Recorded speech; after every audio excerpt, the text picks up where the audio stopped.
Good morning and welcome to Garachnids. Just a quick video. This is regarding an unboxing from Yorkshire Tarantulas. This is a new tarantula supplier I found just purely by coincidence while I was looking through the internet.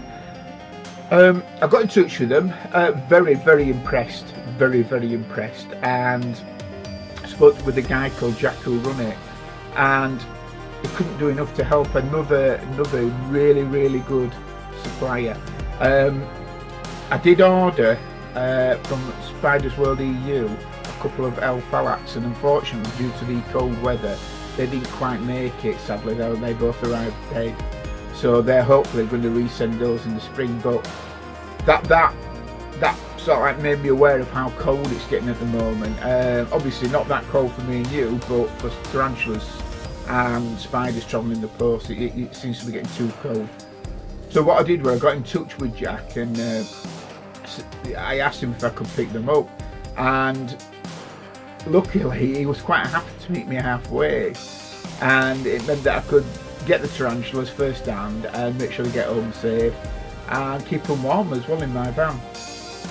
So what I'm going to do is I'll unbox them and I'll talk through what we've got. So yeah, this is the package that I was handed by Jack, and he's told me there is one mystery tarantula in here that he's giving me as a freebie, which thank you very much, Jack. I really do appreciate that. It's always nice to receive a freebie. So let's get it open and see what's inside. Just get rid of that piece of tape.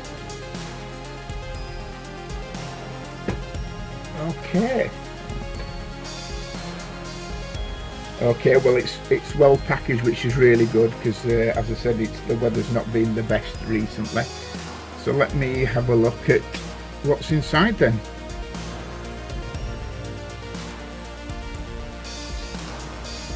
So yeah, I don't know if you can make that name out on there. Basically this is the Singapore Blue. I've not actually had any of these up to now, and it's a species that I know are absolutely beautiful when they're bigger. I think I'm right in thinking that as they get older, as they get into their adult form, that the females are the most colourful. They tend to be the ones that are the bluer, the more beautiful hues of blue. And I think, if I'm right in thinking, the males become almost dark, a dark brown colour with highlights of green, but I could be wrong. So yeah, that's the Singapore Blue, and hopefully I should have two of those. Yeah, that's the other one. So I don't know if you can see the little guy in there. It's just in there, yeah. Okay. Let's have a look what we've got next. These are the old H-Max. These are the Togo Starburst. Now I have one of these already, but I just wanted a couple more because hopefully I'm hoping to breed them eventually. So unfortunately you can't see the little guy in there. He's tucked away somewhere, so I don't know if you caught a glimpse of him then just moving, but he is in there. Sorry, I don't know if that's in focus for you, my apologies. Okay, so what this little guy is. This is something that I've wanted for a while. I don't know if you can just see him. He's just in the top there. There we go. This is a king baboon. Now, when I first started keeping spiders, one of the first spiders I wanted to get from the old worlds was a king baboon. I actually found one. Yeah, straight in at the deep end. No second guesses for me. Anyway, sadly I made a schoolboy error.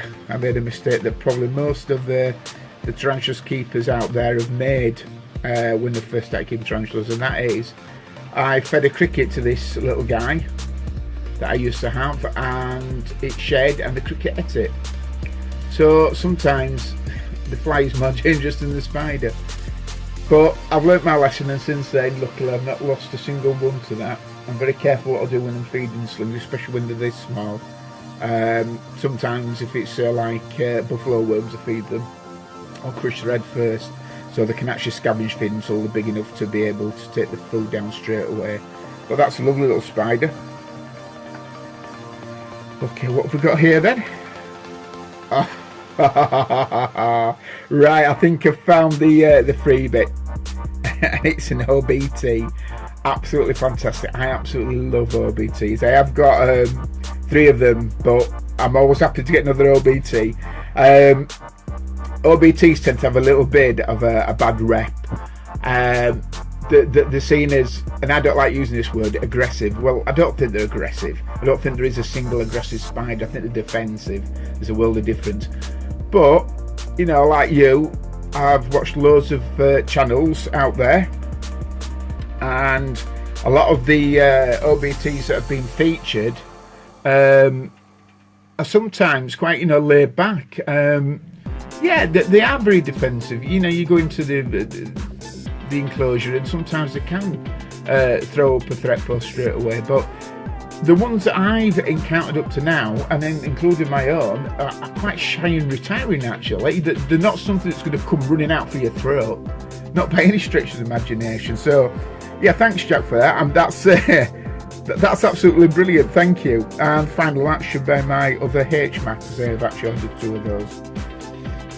So if it's again problem with focusing there, but yeah, that's the other HMAC. And I think he's I don't know if you can pick him up, but he's actually there. I don't know if you can see that on the camera. It's a tiny little thing. It's lovely that. Okay then, so that is that's what I've received from Yorkshire Tarantulas. So what I'm going to do is I'm going to put these in the enclosures. I think I'm probably going to keep both these Singapore Blues in there for now, because they're quite a good size for them at the moment. But the other little ones I will put in some bigger enclosures. Yeah, bear with me with the OBT.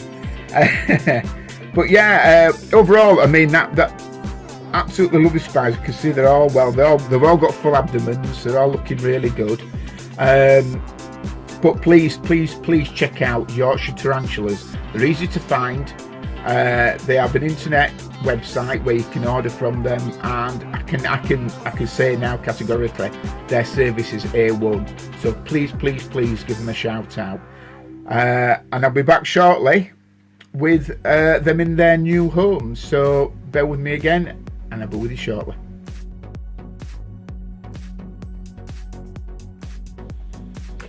Okay then, so everything's now in its enclosure. We had a bit of a scare because one of the little Togo starbursts decided to run up my arm. I have filmed, as you've just seen, I've just filmed one of the transfers in high speed, because sometimes it can get a bit boring, can't it, when they're left to run. But unfortunately I didn't capture the little bugger running up my arm, but he's back in safely now. I use these type of boxes as some of my little slings. I don't put the names of boxes, I have a number on them, and then that will tell me which sling it refers to on a database on my computer or on my phone. So hopefully you've enjoyed this video. Thumbs it up if you liked it, thumbs down if you don't. Don't forget to leave a comment for me. Don't forget to press that notification button. If you are new to the channel, please think about subscribing. If you have watched these videos before, please also think about subscribing. So until next time, it's goodbye from Garachnids.